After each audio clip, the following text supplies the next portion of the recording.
สวัสดีครับ I'm Point from ค้นพบ so I'm now back from my meditation retreat in Chiang Mai last week. It was a really interesting experience, so I wanted to take this opportunity to record on how my experience was and reflect on it, what I learned from it. So this was my first time on a meditation retreat. I have been meditating on my own beforehand, but this was my first time doing an experience like this, where you go to a meditation center.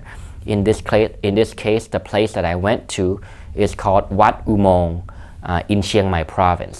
So it is a Buddhist temple, and it has a meditation center as part of the temple's work.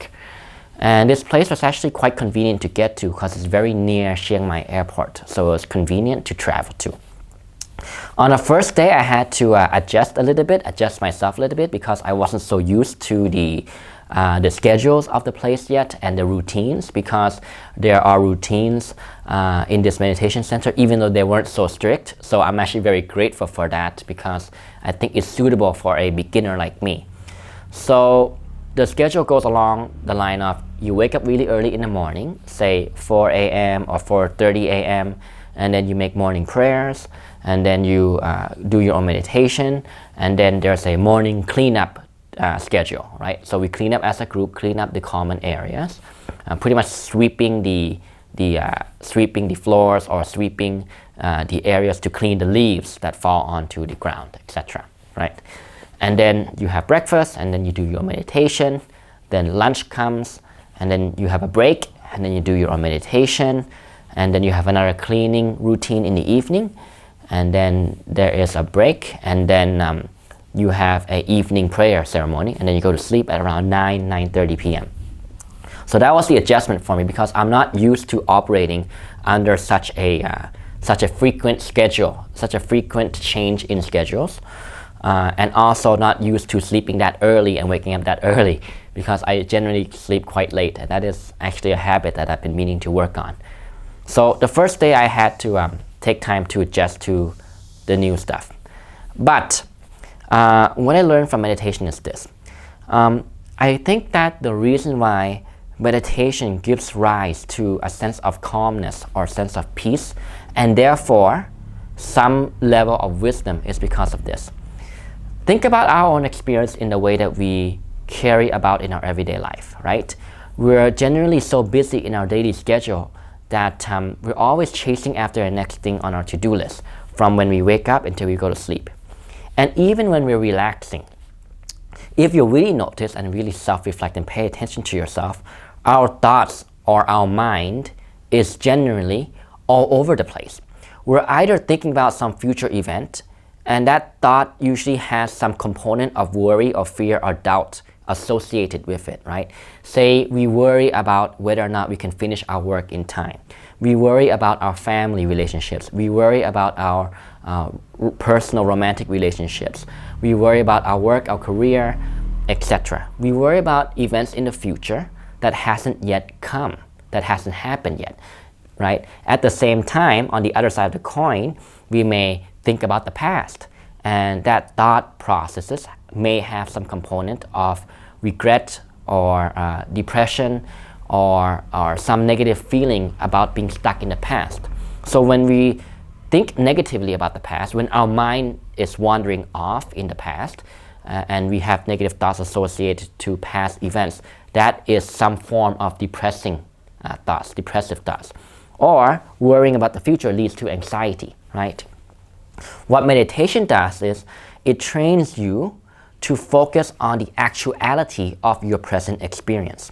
So it trains your mind to pull yourself back from being lost in a train of thought in the future or lost in a train of thought in the past.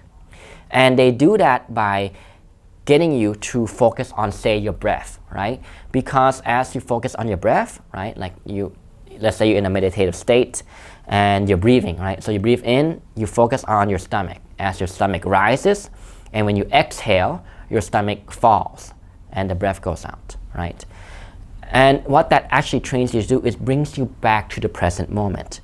Because in actuality, our thoughts of the future or our thoughts of the past, they are nothing more than an imagination in our mind, right? Because we never have the future, we never have the past. All we really have is the present moment. And that means the present actual experience of what you're feeling right now, right? Your thoughts, your bodily sensations, the focusing on your breath, etc. So you'll notice that when you try to do this very quickly, right, especially for beginners, as we focus on our breath, right, we focus on the sensation of our stomach rising as we inhale, stomach falling as we exhale, we will then notice that we'll be quickly lost in another train of thought because our mind by nature is always jumping around over the place, right? We have a monkey mind. So we train ourselves to pull ourselves back from that lost in thinking. We note to ourselves that thinking, and we pull our attention back to the actual experience, the focusing on the breath, because that's all that we have, the present moment. What that does is, it brings some level of calmness to us, because we're not worried about the past, we're not worried about the future, or stuck in the past. And we begin to have more calmness and therefore a sense of peace, right? Because your mind isn't making some imagination, right? Isn't making some picture that is just an imagination, a figment of your imagination that causes you to feel anxiety or feel worry, doubt, or depression, right?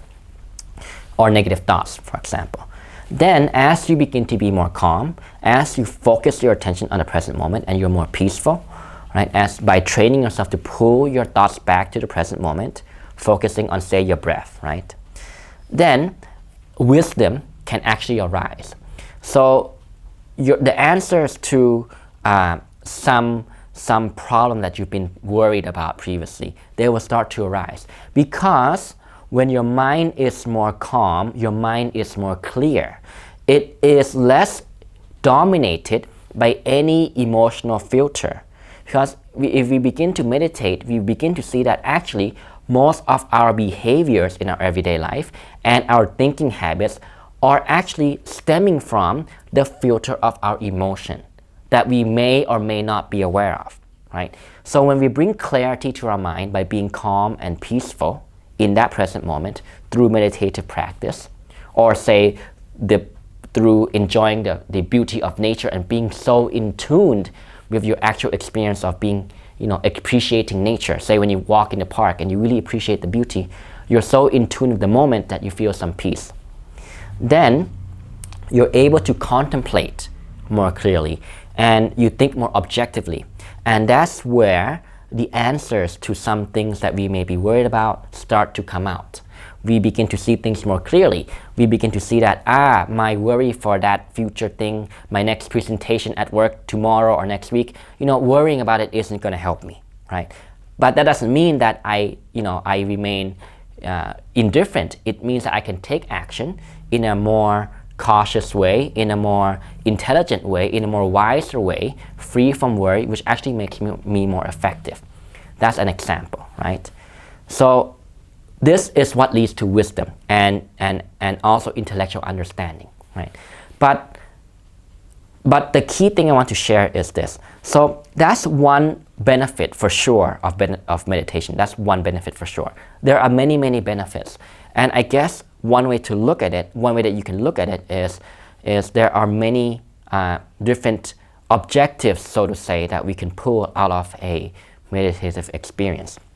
What I've been sharing with you, if you've noticed, is probably similar to a lot of the videos I talk about in my channel, in this page, in Konpop, right? The goal of what I try to present in my videos is to bring your attention back to the center of your actual experience, so you have some more clarity to your thought. Then you're able to see things more objectively and think more clearly and arrive at more wiser conclusions or arrive at wiser answers. Now, one interesting experience throughout this meditation retreat that I had, that I want to share now, is on the second day of our meditation retreat, there was this young monk. I think he's in his early 30s, or maybe I think 33 if I understand correctly. He is a very talented monk, and he was responsible for leading the group of foreigners, and there were actually quite a number of foreigners who were at this meditation retreat at around the same time I was at. And so he took us to go on a meditation somewhere a little bit on the edge of the temple, somewhere more peaceful, more quiet, and he began to lecture about the purpose of meditation before we started our practice. And he said something that really sparked a curiosity and sparked an interest to me. He said that most people who come to these meditation retreats, that they think that, oh, you're here to meditate in order to find a way to solve the world's problems, right? To change the world, or to solve your financial issue, or to get rich quick. He said that that's not the purpose of the meditation that we're here to teach. We're here to teach that as you meditate, right? You meditate to let things go, right? You meditate to lose things. And I was like, what did he mean by that, right? Well, to explain this first, I have to explain a little bit of Buddhism here in this video, where the viewpoint of Buddhism is that our desires and our attachment is what causes us to suffer, right? So say you have a desire to achieve some goal, right? A business goal, etc., or a desire to get the girl or the guy of your dreams. Then you have an attachment to that. And if you cannot achieve that goal, of course you're going to suffer because you don't get what you wanted. Yet at the same time, if you do achieve that goal, it's still unrealized suffering because you've only delayed the time to which reality, right, which is the first law that they always talk about, is the nature of impermanence. Everything is impermanent. Things rise, things stay, and then they fall, and then they change forms. That's the nature of the universe. So you can never hold on to what you have forever, right? Say you become successful in business. Your business isn't going to last forever. You become successful in finding or getting that girl or that guy that you love. That relationship isn't going to last forever. You have to part ways when one or both of you dies, etc. Or you may get into an argument and you may break up in the relationship, and that's what's going to lead to suffering. So desire and attachment is the preconditions to lead to suffering. So from that monk's lecture, that monk's perspective, that he was trying to say that you meditate to let go. You meditate to lose things. Because what you want to lose is you want to lose the root cause of the problem of your suffering, which is your desire and your attachments, your clingingness. We cling to things, and when the law of the universe of impermanence takes effect, things change, and we still cling onto the old thing, and when we no longer have it, we therefore suffer, right? So desire and attachment sets us in this wheel of suffering, in this cycle of suffering, which is also called samsara, if you're familiar with that term. So what the monk was trying to say, because after the meditation lecture, I talked to him and asked him what did he mean by that, because it got me curious, like what did he mean by this? Because the wisdom that we're used to knowing is wisdom used to navigate our problems better, to understand our own emotions better, so we can navigate our own thoughts, worries, doubts, fears, etc., negative thoughts better, so that we become more effective into reaching and attaining our goals, right? So that's one form of wisdom. But the monk made a very good point that yes, that is one type of wisdom that is used for worldly pursuits, but there's still an underlying degree of desire and attachment which drives you to want to achieve that goal in the first place. So from the perspective of Buddhism, that's not true wisdom, because true wisdom is the ability to see that drive, that desire, that attachment, and that clingingness is what leads you to get stuck in the cycle of suffering. So the purpose of meditation in that perspective, from that perspective, is to develop such high degrees of concentration such that you can see the truth of this fact that our attachments and clingingness leads to suffering. And when you see the truth of this fact, your mind will naturally want to let go. And that is how you transcend this cycle of suffering. Now, the interesting thing to note is, according to the Buddhist perspective, that level of wisdom, right, truly seeing and realizing how this is what causes your suffering, that level of wisdom is viewed as true wisdom. And it cannot be understood by the intellectual capacity of our mind, right? So it's one thing for me to communicate to you through the camera, that through this video, that, oh, you know, if you get attached to the desire to get that girlfriend or boyfriend, and you know, and you don't get her, you don't get him, of course you're gonna start to suffer. Yet if you get into the relationship, you might still suffer later on, because you might argue later on, you might break up later on, and at the end of the day, at the end of life happens, we both die, and that also leads to suffering, right? We age, we get sick, and one of us has to die, and the relationship has to end one way or another, right? According to the Buddhist perspective, to realize this truth, it cannot be understood by the intellectual capacity of the mind. It must be directly understood through insight. Insight meaning direct understanding through our intuitive capacities of the mind.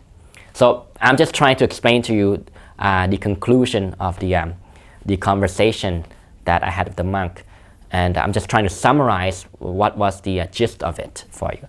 And again, so you know, this is just a reflection of how my experience went, and think of this story as an entertainment. I want you to think of this thing that I'm sharing right now as entertainment, because as I just said, you know, apparently we can't understand the deepest level of truth through our intellectual mind, which seems to be an interesting thing to entertain, at least on a thought level, right? And through my own meditation experiences, the reason why I want to bring this up, the reason why I want to bring up the issue that I learned from the monk about the different kinds of wisdom, the true wisdom and the wisdom that we're used to knowing through the understanding of our intellectual mind, that helps us to better navigate with our business, with our career, with our relationships, with our family, with our personal life, our personal emotions, peace and happiness. They are different. They are connected in some sense, basic sense, but to get through to true wisdom is the concept of practicing meditation to let go.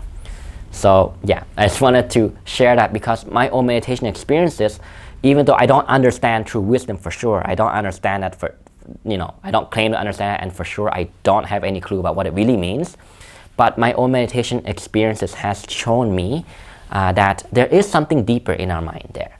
You know, there is something deeper in our mind which is worth exploring.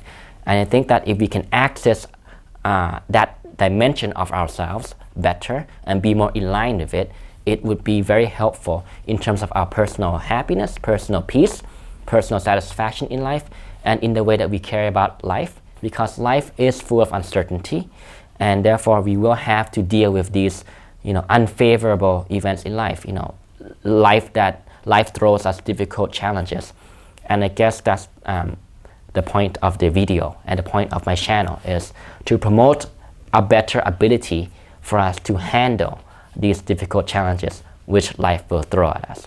So that's it for today. I think I've gone on long enough. I just wanted to reflect what I learned from this experience, what I learned from meditation, and the interesting discussion that I had with the monk, right? And of course, the discussion wasn't exactly word by word like this, but I'm just trying to sum it up, the gist of what I felt was communicated to me through our discussion. Thank you very much for watching. Please leave in the comments what you think, if you've had experiences with meditation or on a meditation retreat, or what you think about this, what you think about these ideas. Leave it in the comments. Thank you very much for watching. I'll see you next time. And if you like this video, please share the video for me. Please like the video for me. Please like my page on Konpop, or subscribe to my YouTube channel, and hit the bell notification buttons for more. And next week, we'll be back to regular videos about personal development topic. Thank you very much for watching and staying tuned. I'll see you next time. สวัสดีครับ